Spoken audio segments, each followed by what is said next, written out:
Kawadhi nyime jo od bura mag kweth siasa mar Kenya Kwanza e kaunti ma Kiambu chung kar tiendgi ni jatend migawo mar arita Kithure Kindiki ema gibiro winjo wach ne siasa mag Mount Kenya. Kagiloso e kaunti no, jo od bura go ne olero ni Kindiki osenyiso ni en kod dwaro mar dongruok margi molo jalup jatend piny Rigathi Gachagua. Ne gimedo bende ni nitiere weche mag dongruok mathoth ma osenindo, kata kamano gin kod adiera ni koro piny owacho biro chierogi.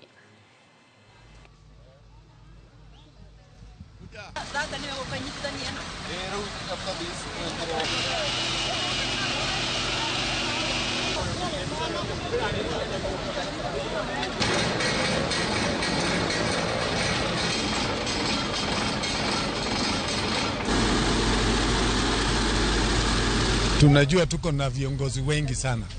Kile tumeongea na tumesema kuna ofisi ile ya Professor Kindiki ambaye anafuatilia mambo ya progress ya project, na tumesema yeye ako na ofisi na ako na ile infrastructure ya kuhakikisha project zote zile ziko region hii ni lazima tuwe tunapatiwa update, kwa sababu wananchi walichagua hii serikali na wakatuuliza tukiingia kwa hii serikali tuhakikishe wao wamepata matunda ya hii serikali yetu.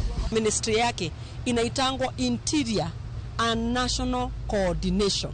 So ndio tunasema sasa hapo pahali pa coordination atoke afanye kazi na nguvu, coordinate kila pahali hizi miradi zote, masoko, mabarabara, affordable housing, maji, activities zote za serikali. Sasa atokelezee, aende kwa mwananchi, ndio coordinate. Sasa hii kamati ndio iweze kuingia mashinani na ndio watu watusikie kwa urahisi. Tumejaribu kufuata, lakini tukaona agenda ambayo iko na tuliyoaminia ni tofauti na ile sisi tuko nayo, kwa sababu sisi tunaamini ya kwamba Wanjiku aliyetutuma na aliyetuchagua kuna mambo alikuwa anataka tuyatimize, na mambo haya lazima tuyalobi mpaka kwa president kumkumbusha ahadi ilikuwa hii na hii na hii na tunataka itimike.